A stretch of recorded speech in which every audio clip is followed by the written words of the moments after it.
ஒன்றை உறுதியாக சொல்ல முடியும், இங்கே தமிழ்நாட்டின் ஆளுங்கட்சியும் இந்த இடத்துல பெருந்தலைவர் காமராஜருக்கு கூட்டம் போட்டிருக்காது. தமிழ்நாட்டின் எதிர்கட்சியாக இருக்கக்கூடிய கட்சியும் இங்கே பெருந்தலைவரை நினைவு கூர்ந்திருக்க மாட்டாங்க. எல்லாருக்கும் ஒரே விதமான அதிர்ச்சி, தமிழ்நாட்டில் இப்படிலாம் நடக்குமா அப்படின்னு. நடந்துருச்சு. ஆனா என்ன தைரியத்தில் நாம் தமிழர் கட்சிக்காரங்க ஒரு கடுமையான தோல்வி, இதுக்கப்புறமும் கூட்டம் போட்டு நிகழ்வுகளை முன்னெடுத்துட்டு மக்கள்கிட்ட போய்கிட்டு இருக்காங்க அப்படின்னா ஒரே ஒரு நம்பிக்கை தான். 60 ஆண்டு காலம் ஆண்ட திமுகவையே தமிழ்நாட்டு மக்கள் தூக்கி எறிய தயாராக இருக்கிறார்கள் என்றால், கட்சி ஆரம்பித்து 2 ஆண்டுகள்ல ஆட்சி அமைத்திருக்கக்கூடிய இந்த கட்சியை தூக்கி எறிவதற்கு தமிழ்நாட்டு மக்கள் எத்தனை காலம் தான் எடுத்துக்கொள்வார்கள்? எத்தனை காலம் தான் எடுத்துக்கொள்வார்கள்? மிக குறுகிய காலம் எடுத்துக்கொள்வார்கள். அந்த நம்பிக்கை தான். ஒன்று உறுதி. எது உறுதி? இந்த தமிழ்நாட்டுக்கு தமிழ்நாட்டு மக்களிடமிருந்து அவர்களுடைய கண்ணீரை, வேதனையை, துன்பத்தை, துயரத்தை, உணர்வுகளை புரிந்திருக்கக்கூடிய நாம் தமிழர் கட்சியை தவிர்த்து வேற எந்த கொம்பாதி கொம்பன் ஆட்சிக்கு வந்தாலும் தமிழ்நாட்டில் ஒரு அணுவும் மாறாது, மாற போவதும் இல்லை. அதனால் தமிழ்நாட்டு மக்களுக்கு நல்லாட்சி என்று ஒரு ஆட்சி அமையும் என்றால் அது நாம் தமிழர் கட்சியால் தான் முடியும் என்ற நம்பிக்கை எங்களுக்கு இருக்கின்றது. போன முறை 8 விழுக்காடு வாக்கு வாங்கியிருந்தோம். இந்த முறை சரியாக சரி பாதி 4 விழுக்காடுக்கு குறைஞ்சிருச்சு. எங்களுக்கு எந்த விதமான சோர்வும் இல்லை. எங்கள் அண்ணன் செந்தமிழன் சீமான் அவர்கள் ஒவ்வொரு மக்கள் பிரச்சனைக்கும் மக்களோடு மக்களாக நின்று போராடி கொண்டிருக்கிறார். நாம் தமிழர் கட்சி போராடி கொண்டே இருக்கின்றது. காரணம் என்ன? உங்களுக்கு சோர்வே வராதா? நாம் தமிழர் கட்சியை பார்த்து கேட்கிறார்கள், படுதோல்வி அடைந்து விட்டீர்கள், இனிமேல் நீங்கள் எழுவீர்களா? இத்தனை திரை கவர்ச்சியிலும் வாக்குக்கு 2000 3000 கொடுத்த தேர்தலில் கூட நாம் தமிழர் கட்சிக்கு வாக்களிப்பதற்கு 19 லட்சம் வாக்காளர்கள் தமிழ்நாட்டில் இருக்கிறார்கள். மிக குறிப்பாக தோல்வி அடைந்த பின்பும் இந்த ஊராட்சியில் இது போன்ற கிராமங்களில் நிகழ்வை முன்னெடுக்க நாம் தமிழர் கட்சியின் விதை நெல்களாக, தமிழ்நாட்டு மக்களுக்கான விதை நெல்களாக நாம் தமிழர் கட்சியின் தொகுதி பொறுப்பாளர்கள், மாநில பொறுப்பாளர்கள் இருக்கும்போது எங்களுக்கு என்ன சோர்வு? எதற்கு சோர்வு வருகிறது? நாங்கள் உழைத்துக் கொண்டே இருப்போம், பேசிக்கொண்டே இருப்போம். என்ன நடந்துரும் நினைக்கிறீங்க நீங்க? என்ன இவர்களால் என்ன செய்து விட முடியும்? இவர்களுக்கு என்ன தெரியும்? என்ன தெரியும்? இன்னைக்கு நம்ம பிள்ளைங்க எல்லாம் இருக்கிறாங்க பள்ளிக்கூடத்துல, நம்மளுடைய பிள்ளைங்க எல்லாம் இருக்கிறாங்க. ஒரு காலகட்டத்திலையும் பள்ளிக்கூடத்துல கட்சி கொடிகள் அனுமதிக்கப்பட மாட்டாது. ஆனா இன்னைக்கு அரசாங்கமே போடுது, ஆளுங்கட்சியை சேர்ந்தவர்களாக இருந்தாலும் பள்ளிக்கூடத்துக்குள்ள போகக்கூடாது, கட்சி கொடியை கூட்டிக்கிட்டு போகக்கூடாது அப்படின்னு சொல்ற அளவுக்கு அங்க உள்ள எம்எல்ஏக்களோட, அமைச்சர்களோட தரம் இருக்கிறது. யோசிச்சு பாருங்களேன். தமிழ்நாட்டின் ஒரு அமைச்சர் பள்ளிக்கூடத்துக்கு போறாங்க. பள்ளிக்கூடத்துக்கு போய் பள்ளிக்கூடத்துல எப்படி பாடம் நடத்தப்படுகின்றது, மக்கள் அங்க இருக்கக்கூடிய மாணவர்கள் எப்படி அந்த கருத்தை உள்வாங்குறாங்க, இதையெல்லாம் பார்க்கறது இல்லை. ஒரு அரசு பள்ளியில படிக்கக்கூடிய மாணவர்களுடைய தகப்பன் என்ன வேலை செய்து கொண்டிருப்பான்னு கூட தெரியாம ஒருத்தவங்களை நம்ம எம்எல்ஏ ஆக்கி, அமைச்சராக்கி. யோசிச்சு பாருங்களேன். முன்னாடிலாம் பள்ளிக்கூட நிகழ்வுக்கு கூப்பிடுவாங்க, நல்லா படிங்க, படிப்பு தான் நம்மளுடைய ஆயுதம், படிச்சா தான் நல்லா இருக்க முடியும், படிச்சா தான் நல்ல வேலை கிடைக்கும். இப்பெல்லாம் அப்படி சொல்றதுக்கு நாக்கே வர மாட்டேங்குது. காரணம் என்னன்னு சொல்லுங்களேன். படிக்காட்டி கூட நீங்க லாஸ்ட் பெஞ்சா இருந்தா கூட தியேட்டர்ல பிளாக் டிக்கெட்ல சினிமா டிக்கெட்டை வித்து 150 ரூபாய் டிக்கெட்டை 1000 ரூபாய் 2000 ரூபாய்க்கு வித்து பொழைச்சிக்கலாம். தமிழ்நாட்டில் எம்எல்ஏ ஆயிரலாம், அமைச்சர் ஆயிரலாம். அப்படிப்பட்ட சூழ்நிலை இருக்கு. தமிழ்நாட்டில் படிச்சாதான் ஆயுதம், படிச்சா நல்லா இருக்கலாம்னு சொன்ன மாநிலம் இது. இன்னைக்கு படிக்காட்டியும் பரவாயில்ல, இந்த மக்கள் உங்களை எம்எல்ஏ ஆக்கிடுவாங்க, பிளாக்ல டிக்கெட் வித்தாலும் பரவாயில்ல, மக்கள் உங்களை எம்எல்ஏ ஆக்கிடுவாங்க, அமைச்சர் ஆக்கிடுவாங்க, ஏன் முதலமைச்சரே ஆக்கிடுவாங்கிற நிலைமை இன்னைக்கு இருக்கு தமிழ்நாட்டில். இந்த தமிழ்நாட்டை தான் ஒரு காலத்தில் சொன்னாங்க கல்வியில் சிறந்த தமிழ்நாடு என்று பேசினாங்க. இன்னைக்கு கல்வியில சிறந்திருக்கா? சிறந்திருக்கா? யாராவது சொல்லுங்க, இந்த கூட்டத்தில் இருக்கிற யாராவது ஒருத்தர் சொல்லுங்க, தமிழ்நாட்டின் முதலமைச்சர் யார் என்று கேட்டா உங்ககிட்ட உங்க மனசாட்சி குறுகுறுக்காம, வெக்கப்படாம, குறுகாம, கூனி குறுகாம இவர்தான் தமிழ்நாட்டின் முதலமைச்சர் என்று உங்களால சொல்ல முடியுமா? சொல்ல முடியுமா? யாராவது சொல்லுங்களேன், தமிழ்நாட்டினுடைய முதலமைச்சர் இவர்தாங்க அப்படின்னு உங்களால சொல்ல முடியுமா? கூசுது, கூசுது. யாருக்கிட்ட தமிழ்நாட்டின் முதலமைச்சர் என்ற பொறுப்பு போக கூடாதோ அவர்களிடம் போய் உட்கார்ந்துருக்கு, சிக்கிருக்கு. காரணம் யாரு? காரணம் யாரு? ஒரு கதை சொல்லுவாங்க. ஒரு காலத்துல ஒரு புராண கதை, அது உண்மைன்னா நான் சொல்லல, ஒரு கதை. சிவனும் பார்வதியும் இருக்காங்க.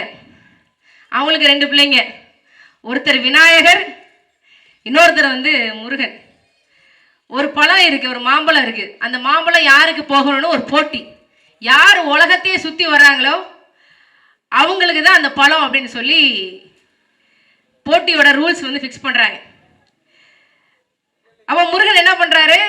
நேர்மையா போட்டியை சந்திக்கிறார், நேர்மையா போட்டியை சந்திக்கிறார், நேர்மையா கேம்ல விளையாடுறாரு. தன்னுடைய வாகனமான மயிலை எடுத்துட்டு உலகம் முழுக்க சுத்துறாப்ல. ஆனா ஒருத்தர் என்ன பண்றாரு, அவருடைய அண்ணன் விநாயகர் என்ன பண்றாரு, யோசிக்கிறாரு. அப்பா அம்மாட்ட கேட்கிறாரு, இந்த உலகத்தை சுத்தி வர்றதுக்கு பதில் உங்களை சுத்திட்டு வந்தா நீங்க தானே உலகம் அப்படின்னு சொல்லி மடக்குறாரு. அவர் என்ன பண்றாரு, அவங்க அப்பா அம்மாவை மட்டும் சுத்திட்டு வந்து நான் உலகத்தையே சுத்திட்டேன் அப்படின்னு சொல்லி பழத்தை வாங்கிட்டு சாப்பிட போயிட்டார்.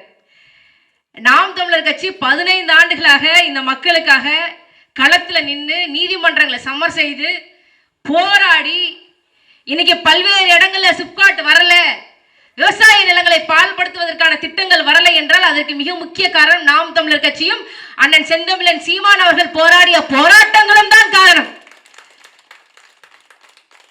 சென்ற வாரம் கூட அண்ணன் சொல்றாங்க, பரந்தூர்ல சிப்காட் அமைக்க போறாங்களாமே, நாம இருக்கிற வரைக்கும் வராதுரா விவசாய நிலங்கள் விவசாயிகளுக்கு என்று முழங்கி விட்டு சென்றிருக்கிறார் திருப்பூரிலே. 15 ஆண்டுகளாக போராடினோம், உண்மையும் நேர்மையுமாக போராடினோம், களத்துல நின்னோம். எல்லாரும் சொல்றாங்க தமிழகத்திற்கு கிடைத்த மாபெரும் மன்னன் பேரரசன் ராஜராஜன், அவன் கட்டிய கோயில் தஞ்சை பெருவுடையார் கோயில். அந்த தஞ்சை பெருவுடையார் கோயில் 800 ஆண்டுகளாக தமிழ்ல குடமுழுக்கு கிடையாது. 800 ஆண்டுகள் கழிச்சு தமிழ் மன்னன் மாமன்னன் பேரரசன் ராஜராஜன் கட்டிய தஞ்சை பெருவுடையார் கோயில தமிழ்ல குடமுழுக்கு நடத்தியது நாம் தமிழர் கட்சி போட்ட வழக்கு. அந்த போட்ட வழக்குல தமிழ்ல தான் குடமுழுக்கு செய்யணும் என்று வந்த தீர்ப்பு ரத்தமும் சதையுமாக இருந்தோம். ஆனாலும் மக்கள் எங்களை நிராகரித்து விட்டார்கள். வேலை செய்தோம், இதுக்கு மேல என்ன வேலை செய்யறதுனே தெரியாத அளவுக்கு நாம் தமிழர் கட்சி 234 சட்டமன்ற தொகுதிகளையும் போட்டிட்டோம்.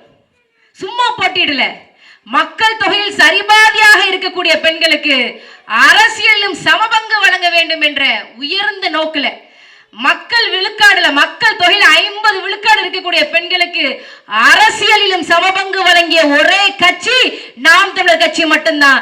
234 சட்டமன்ற தொகுதிகளில் 117 சட்டமன்ற தொகுதியில் பெண்கள் போட்டியிட்டார்கள். புரட்சிகரமான சிந்தனை, புரட்சிகரமான செயல். வாக்குக்கு காசு கொடுக்கல, பொய்யாக எந்த விதமான வாக்குறுதியும் கொடுக்கல, நாங்கள் வந்த கல்வி இலவசமாக கொடுப்போம், நாங்க வந்த மருத்துவத்தை இலவசமாக கொடுப்போம், நாங்க வந்த குடிநீரை இலவசமாக கொடுப்போம் என்பதை தாண்டி எந்த வாக்குறுதியும் இலவச வாக்குறுதியும் நாங்கள் கொடுக்கல. நேர்மையாக தேர்தலை சந்தித்தோம். எப்படி அந்த புராண கதையில முருகனுக்கு பழம் கிடையாது அப்படின்னு சொன்னாங்களோ அதே மாதிரி நேர்மையாக உழைத்த நாம் தமிழர் கட்சிக்கு ஒரு சீட்டு கூட கிடையாது என்று தமிழ்நாட்டு மக்கள் நிராகரித்து விட்டார்கள். இன்ஸ்டாகிராம்ல உலகத்தையே சுத்திட்டு வந்தவங்களுக்கு தமிழ்நாட்டின் ஆட்சி அரியணை கொடுத்திருக்கிறாங்க. இப்ப நமக்கு என்ன பிரச்சனைனா, இங்க உள்ள பாதி பேர் நியூஸ் பார்த்தே பல மாசம் ஆகுது. இப்படியே பார்த்துட்டு இருக்கிறாருப்பா ஒருத்தர். அந்த அமைச்சர் சொல்றாங்க பேக் பெஞ்சஸ் அப்படின்னு. இப்ப ஸ்கூல்ல எல்லாம் பேக் பெஞ்சஸ் உட்காந்துருப்பாங்க. மாப்பிள்ளை பெஞ்ச்ல இருக்கிறவங்களுக்கு ரொம்ப சேட்டை வரும், சேட்டை பண்ணிட்டே இருப்பாங்க. ஒரு டீச்சர் வரும், நீ வா வந்து முன்னாடி உட்காருன்றுவாங்க. வந்த உடனே அந்த பையனுக்கு நடக்கிறது பாட்னி கிளாஸா, சுவாலஜி கிளாஸா, சயின்ஸா, மேக்ஸா, தமிழா, இங்கிலீஷா கூட தெரியாது. அப்படியே உட்காந்துருப்பான். அந்த மாதிரி ஒருத்தர் உட்காந்துருக்காருங்க தமிழ்நாட்டு சட்டமன்றத்தில். இப்படியே பார்த்து உட்காந்துட்டு இருக்கிறாரு. இப்படியே பார்த்துட்டு உட்காந்து எதுவும் பேச மாட்டேங்கிறாரு. ஏ பேசியா பேசியா அப்படின்னா பேசவே மாட்டேங்கிறாரு. ஏயா பேச மாட்டேங்கிற? எதுவும் தெரியாது தெரியாது, எல்லாமே ஸ்கிரிப்ட் படி. இப்படி இப்ப எதிர்கட்சிக்காரங்க கேள்வி கேட்கிறாங்க, நீங்க என்னங்க பதில் சொல்லுவீங்க? அவங்க கேட்ட கேள்விக்கு நீங்க பதில் சொல்லணும், பதில் சொல்லணும். அதை பேசுறதே கிடையாது. கேட்ட கேள்விக்கு பதிலே சொல்றதில்லை. இப்படியே உட்காந்துட்டே இருக்கிறது, இப்படியே உட்காந்துட்டே இருக்கிறது. உன்னையே தான் நான் பார்த்துட்டு இருக்கேன், உன்னையே தான் பார்த்துட்டு இருக்கேங்கிற மாதிரியே பார்த்துட்டு இருக்கிறாரு.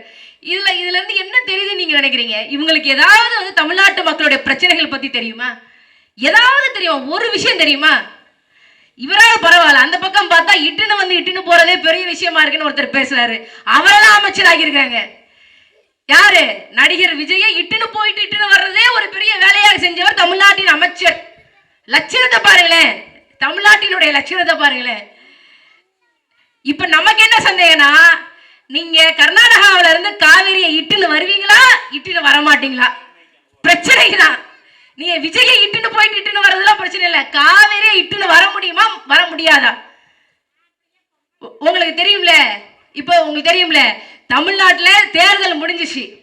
தேர்தல் முடிஞ்சது. கர்நாடகாவினுடைய துணை முதலமைச்சர் DK சிவகுமார் வந்து ஒன்று சொல்றாரு, நாங்க மேகத்தட்டு கட்டியே தீருவோங்க. காவிரியில கர்நாடகா மேகத்தட்டு அணையை கட்டியே தீருவோம்.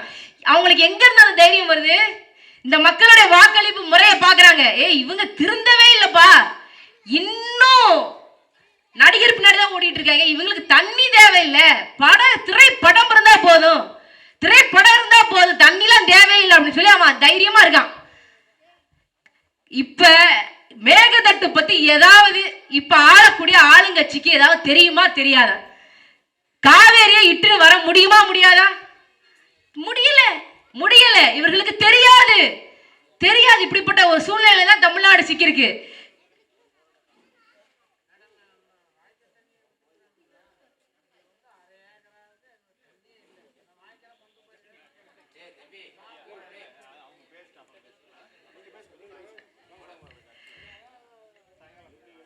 அதனால ஆனா நாம் தமிழர் கட்சி தொடர்ச்சியாக இந்த அந்தியூர் சட்டமன்ற தொகுதி மக்களுக்காக தொடர்ச்சியாக களத்தில் நின்றுக்கோம், தொடர்ச்சியா நின்றுக்கோம். இங்கனுக்குள்ள இருக்கக்கூடிய எல்லா மரங்களையும் வெட்டி போட்டாங்க. அத்தானி சாலையில 5000 பனை விதைகளை நட்டு 1.5 வருஷத்துல அந்த பனை விதை குறுத்து விட்டுருக்கு, முளைச்சிருக்கு. இது எந்த கட்சியும் செய்யல, இதை நாம் தமிழர் கட்சிக்காரங்க நாங்க தான் செய்யறோம். எவ்வளவு ஈரோடுல இருந்து சத்தி வரைக்கும் 30 கிலோமீட்டர் அவ்வளவு பசுமை நிறைந்த சாலையாக இருந்தது. எல்லாத்தையும் வெட்டிட்டாங்க, சாலை விரிவாக்கம் பண்றேன்னு. அதுல பனை விதைகள் நட்டு வச்சிருக்கிறோம். வரும், உங்க பிள்ளைகளுக்கும் பயனளிக்கும், எங்க வீட்டு பிள்ளைகளுக்கும் பயனளிக்கும், எல்லாத்துக்கும் பயனளிக்கும். இங்க நடு ஊர்ல மின்மாயானம் அமைக்கிறேன் நாங்க. அப்ப எந்த கட்சிக்காரங்க வந்தாங்க? உங்களுக்கு யாரு வந்தாங்க? ஒருத்தர் வரல. மின்மயானத்தை நடு ஊர்ல தான் அமைப்பேன் அப்படின்னு சொன்னாங்க. சாதாரண ஒரு கோழியை வதக்கினாலே, ஒரு மட்டனை வதக்கினாலே அதுல இருந்து என்ன வரும்? நீங்க வந்து பிணத்தை நடு ஊர்ல போட்டு எரிப்பேன் அப்படின்னு சொல்றீங்க, மின்மயானத்துல போட்டு எரிப்பேன்னு சொல்றீங்க. சாம்பல் எல்லா பக்கம் படருமா, படராதா? அரசு அதிகாரிகள் கிட்ட போய் கடைசி வரைக்கும் நின்று போராடி மின்மயானத்தை ஊரை விட்டு ஒதுக்குப்புறத்துல கொண்டு போன கட்சி நாம் தமிழர் கட்சி. மறந்துவிடக்கூடாது. எங்களால் என்ன செய்ய முடியுமோ அதை நாங்கள் தொடர்ச்சியாக செய்து கொண்டுதான் இருக்கிறோம்.